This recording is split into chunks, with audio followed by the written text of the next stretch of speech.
Hello, good afternoon, and welcome to the Community of Inquiry Workshop. This is part 2 from last week. Today is Saturday, January 21st, and it is 1 o'clock. Just a reminder, once you come in, make sure to put down your virtual hand. It's the third icon from the left, and it should have a little 1 next to it when you first enter, so make sure you click that so that it puts its hand down. Also, make sure to do your audio setup wizard. It's the little microphone with the gear at the top next to the words that say audio and video. So make sure you do that when you first enter. Again, we're doing a Community of Inquiry workshop. It's a kind of extension from last week. So we're looking more at the presences today. So let's go ahead and get started. We're still continuing on from e-learning in the 21st century. And our quality control check is our next spot.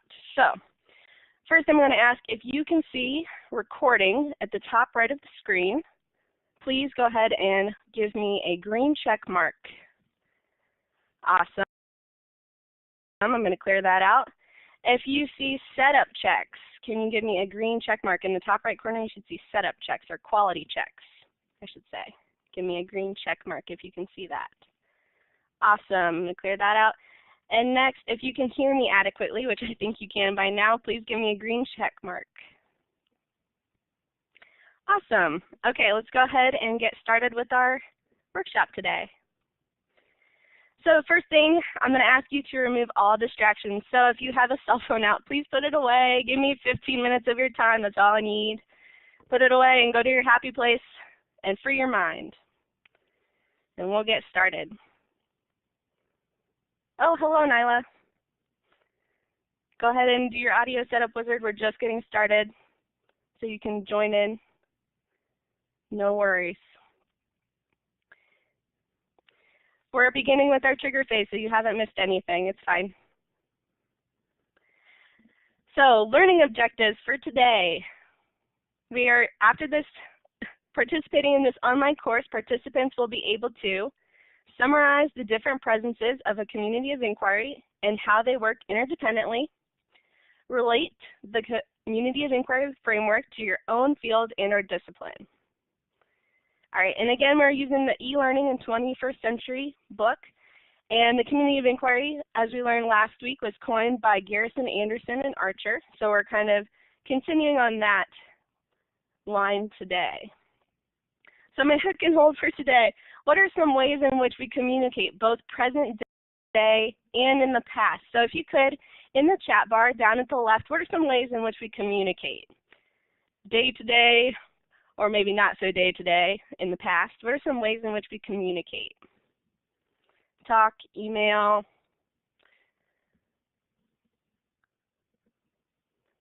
Awesome. Anything else? Bryce, did you have something, or did you just come back in?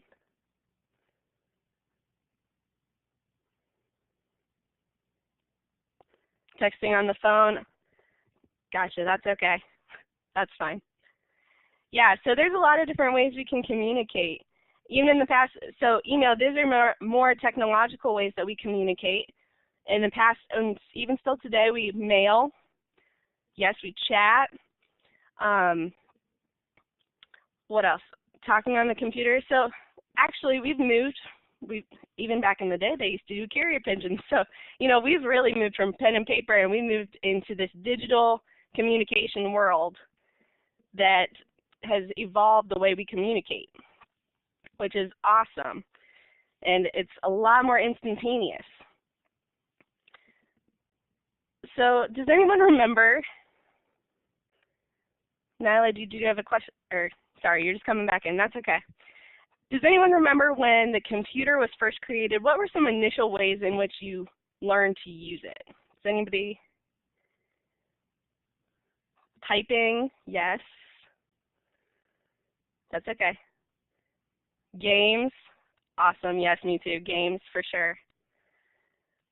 I learned first was typing in games, and then middle school, that's when I started learning to use it for my chatting purposes. So I used AIM and all of those social media things. AOL, yes, you're hearing me now, AOL. So Social reasons, yes. And that kind of brings me back to last week. We learned that we are social by nature. As human beings, we are social by nature. And I thought that was so true, that was kind of one of the first couple ways that we learned to use a computer was to be social. So my big question for this community workshop is, how do we establish a community of inquiry, and where do we begin? Okay, because that's the big question. Where do you begin this community of inquiry? Because everybody thinks it's a wonderful idea, and it has great properties and values, but where do we begin this? So we're going to look at that in depth today. So, my exploration phase. So again, we talked a little bit and covered the surface of a community of inquiry, and we said there are 3 presences that make that up, and it's broken into social, cognitive, and teacher presence. So we're going to explore those more in depth today. So we're going to break those down. So going back to my initial engagement, we are social by nature, for sure. And in a social setting, in a face-to-face setting, we can express ourselves through emotions, attitudes, react with face-to-face facial expressions and body language, which are like our nonverbal cues. But in a text-based learning environment, we kind of lose out on those. We're not able to see those facial expressions. And if you're like me, I'm a facial expression person. I read those body languages like a book. So is it enough to build a COI if we can't communicate those nonverbal? So does text-based communication allow for social emotional connection essential for building a community of inquiry? So that's what we're going to ponder right now. Okay, and this is my question to you. Which is a way of overcoming the lack of visuals in a text-based communication, So I want you to think about that, and I'm going to put up a poll. I'm going to let you think about that while I'm putting it up.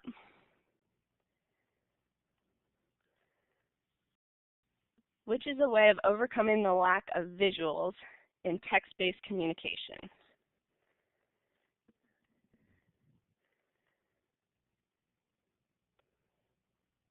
All right.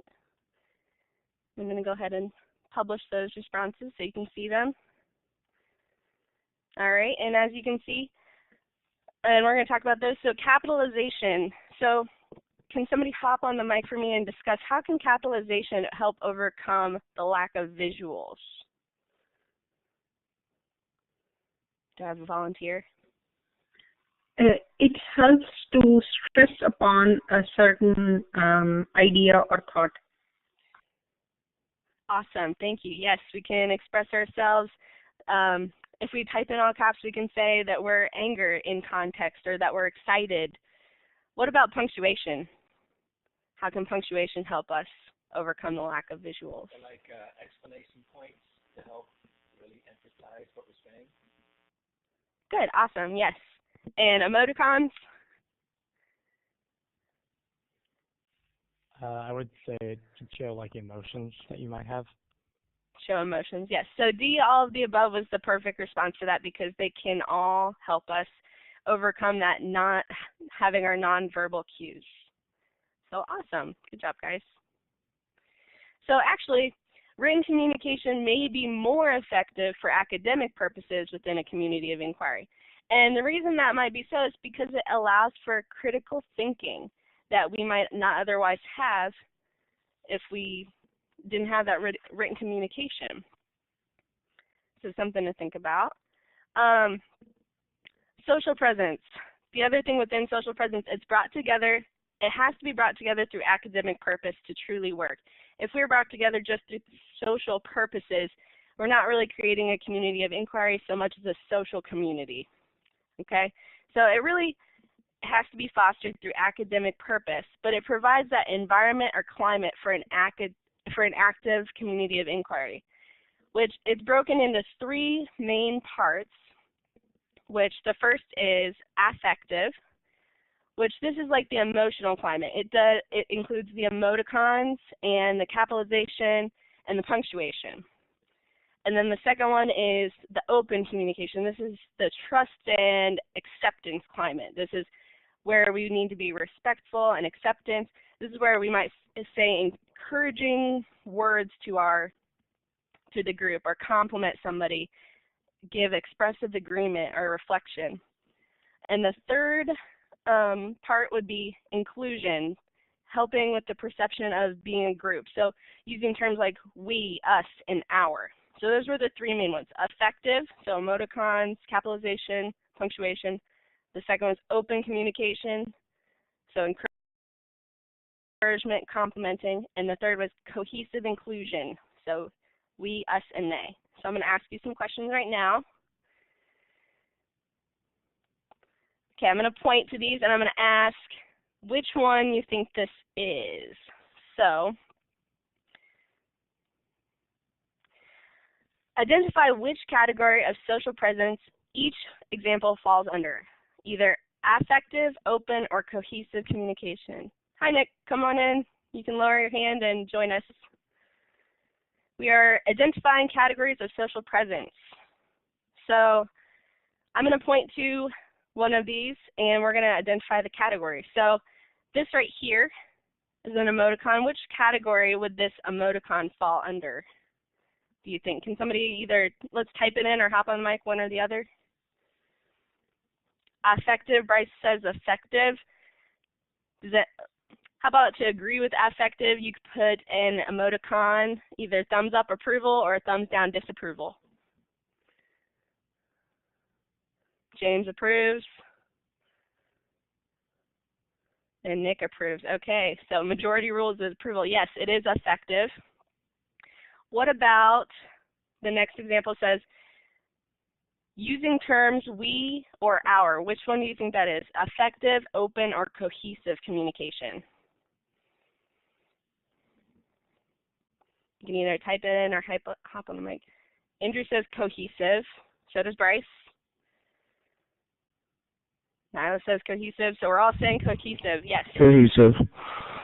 Cohesive. Yes, absolutely. That inclusive feeling. All right, the next one. Yes, I couldn't agree more. Thoughts?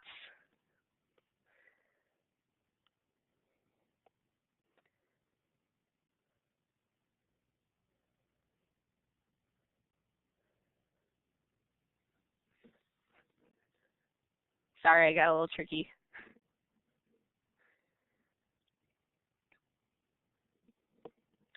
I thought that this was 2.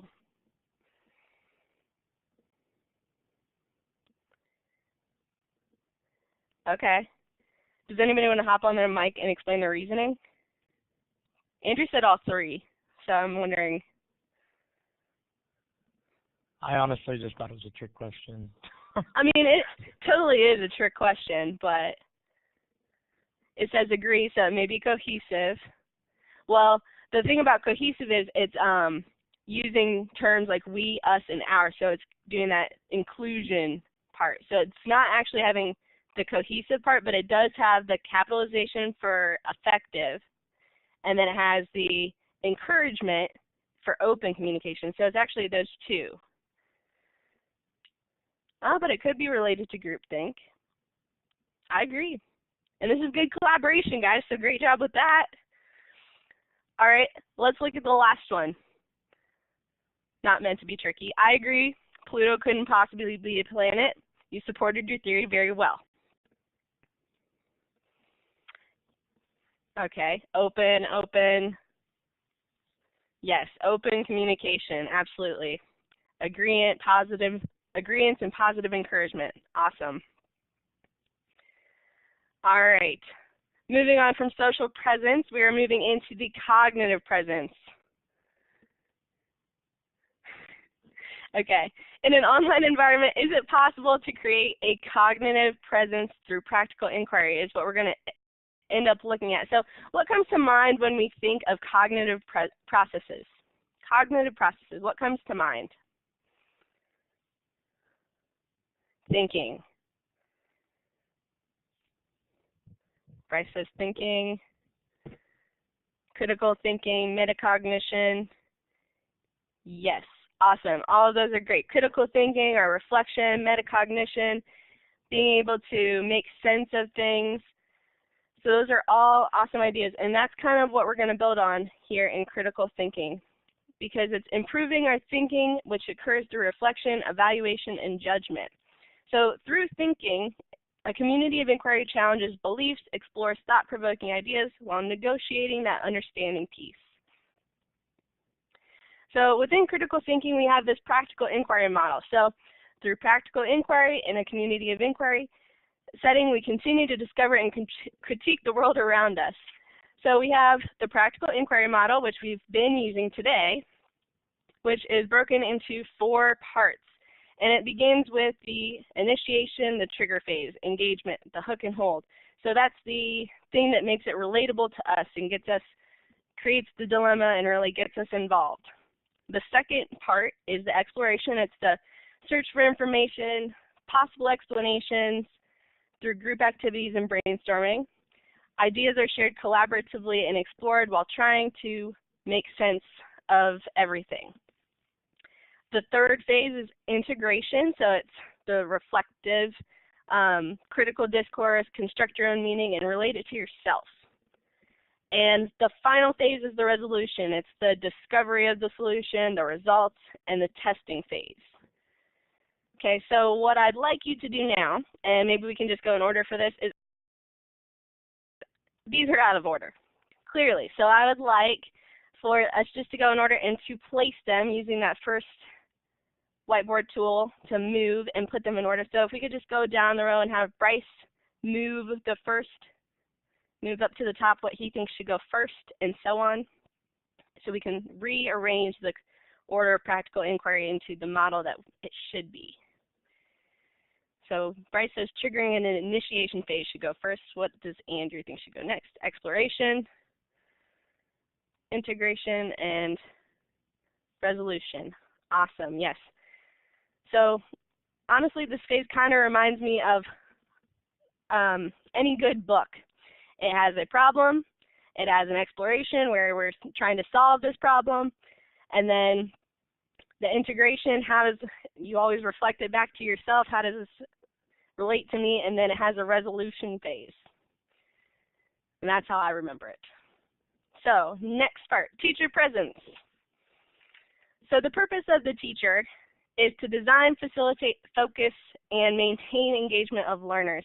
So really this teacher presence is more focused on the learning element and not so much on the learner. It's more learning centered. So the roles of the teacher is to monitor, manage, balance, engagement, facilitate, plan, and really just be there. Not so much in a physical sense, but just monitoring sense, to create. So it's a shared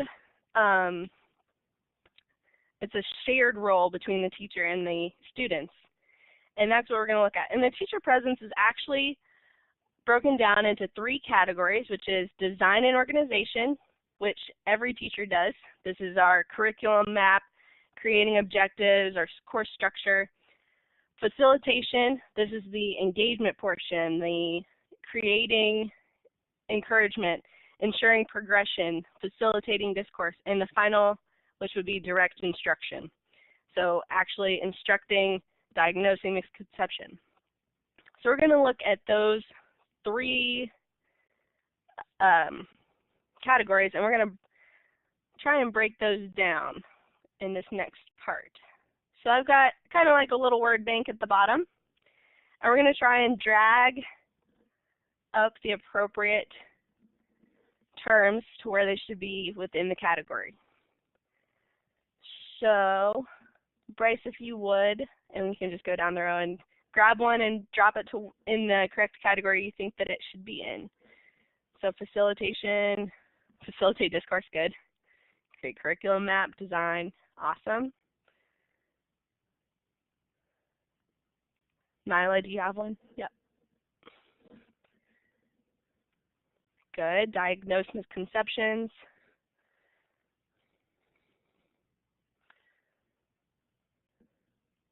Good.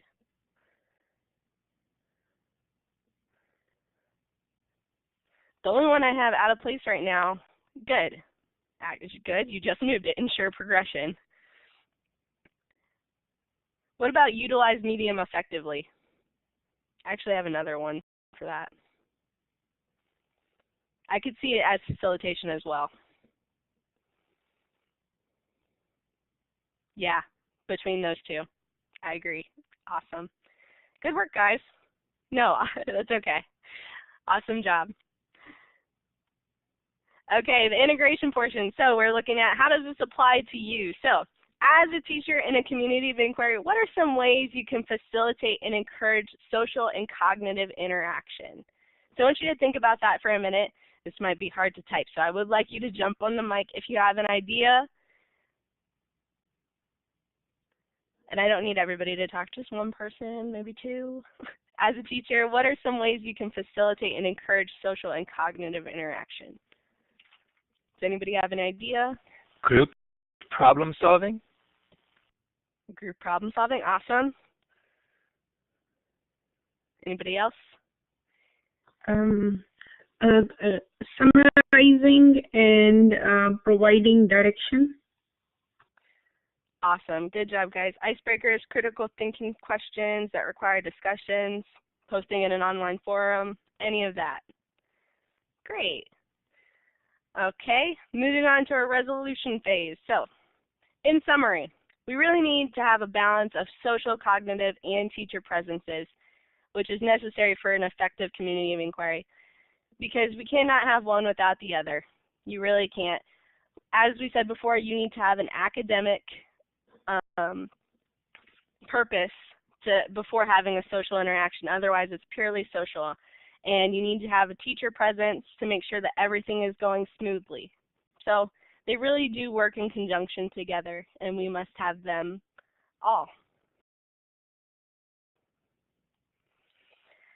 So if you have any questions, please feel free to ask now, or you can email me at any time, really. So if you have any questions, please ask. And finally, here are my references. Again, it was e-learning in the 21st century. So thank you all for joining me today. Thank you for my virtual learners and everyone that was able to make it today. And have a great evening.